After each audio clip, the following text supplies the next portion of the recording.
Hello, this is Mr. Brown. Welcome to a CNT class with Mr. Brown. This podcast is pretty much an orientation to how Mr. Brown has his CNT classes set up in D2L. So we'll take a couple of minutes and kind of orient you to where things are and point out a couple important things that are helpful to you for this semester. When you first log into your class, the main page here, let me scroll down through, we have a news area. We have my contact information. Going down a little bit further, this is the browser to pretty much all your content, and there's a calendar off here to the right. On the main page when you first log in, this right here, this news message is probably the most important thing. Every week I have a new message here that indicates what we're working on and when, usually kind of the highlights of when things are due. This is there to kind of keep you organized as well as me to remember what needs to be ready for you guys. So this would be key each time you log in to check to make sure there's nothing new or a reminder of what you need to do. Okay, so that's an important reminder each time. Off to the right, again, is my contact info. Here's my email. There's my phone, my office location. Here's a link to my schedule. That's just a Google doc that shows what classes I have when. That's handy if you're trying to look for me. And you will also notice there's a link over here to Zoom. This is just a virtual call, virtual chat utility that works either on your desktop or phone or whatever. So in case we need to meet kind of virtually, we can use that as well. With that one, just make sure you alert me ahead of time so you're sure that I'm available or I'm there. All right, so there's the home page. Again, make sure you're checking your news messages each time you log in. As we look across the top, I have a custom toolbar with the common things that we need. I don't have the drop downs and so forth. I just put the common things we need right here on the top toolbar.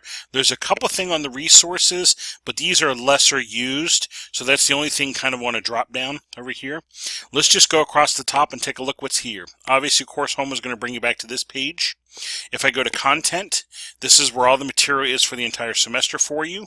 I'm going to go in here right off the bat to week 1. Over here on the left, I'm picking week 1. This is all the general stuff for the class. Obviously, your podcast right here. Here's a little bit about Mr. Brown. It's a little Google Doc with a whole bunch of stuff about me. Here again, here is my class schedule.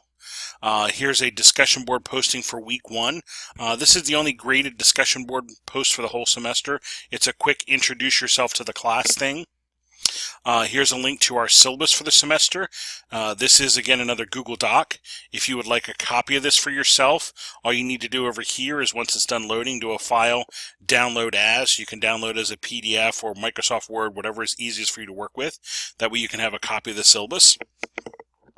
The syllabus has on probably 9 out of 10 questions you might have about class. When things are due, how we're doing things, that sort of thing. So that's your main item there for checking out certain aspects of the class, how it's working. Here's a little blurb about our course text.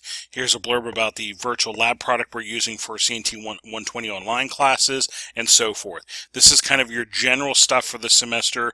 This is kind of your go-to if you have a question about how the class is operating. Once we get beyond week 1, if I move to like chapter 1 here, as we start chapter 1, almost all of Mr. Brown's content for chapters for classes are organized in this manner. When you first hit that content page, this is a reminder about our objectives for that particular chapter or that week. I have a reminder here about what you're reading for that week. Right below that, I have a watch area. This has in all the podcasts for that particular topic or particular chapter. Now, you'll notice in this case, there's like 9 of them. Don't let that panic you. I actually have them organized that they are, 5 or 10 minutes each. That way you can hit the topic you need to review. So up top here is the PowerPoint that goes along with it, and then right below are the topics of the chapter broken in little pieces for you, allowing you to consume the piece you need or the part you need. Below that is a do section.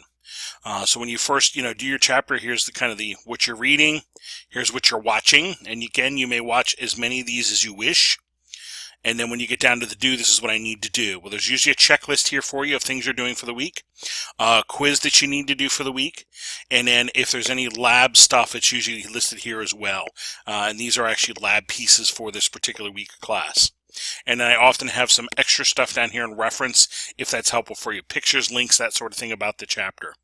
That's how all of my content modules are organized, and I do them usually by chapter of the class. And I typically have these open maybe a week or two early. That way you can work ahead if you want to.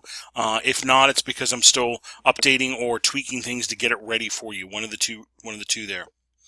Next thing along the top bar up here is our checklist. Excuse me. There is usually a checklist for each week of class, and if I open one of these, here's one for Chapter 1. You get an idea. This is just a list of things you need to do for that week, and you can check them off as you go. This is not tied to anything. This is not, I have to check something off to turn something on.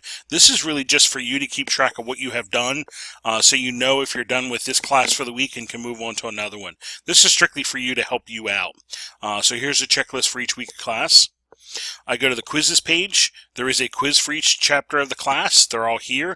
And again, these are usually set to turn on for the week you're working on them or the 2 weeks that you're working on them. The quizzes themselves, as I open them, like here's the syllabus quiz, I always have a note of like, well, this one's allowed unlimited attempts so you can get the highest score possible. But if I go to one of the other quizzes, like Chapter 2 here, if you will, this is set up that you're allowed a couple attempts and the gradebook will average them, allowing you the opportunity when you're done to review the quiz, learn from it, and go back and take it again and improve your score if you would like to.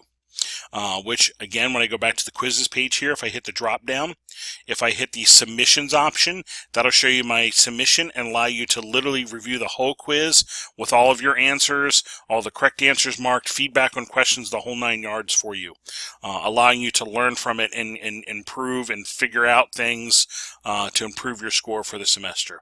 That's how all the quizzes are set up.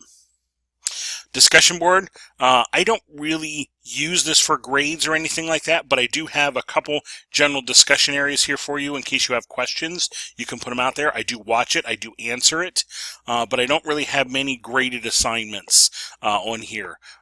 This is more just if it helps you, it's there. Please use it. I will check it out for you. Dropbox, pretty much all the classes that I teach, there's at least some lab element, and that's what the Dropbox is for. These usually turn on for the week or 2 week window that you're working on them. They'll turn on and give you an opportunity to submit your lab file to them.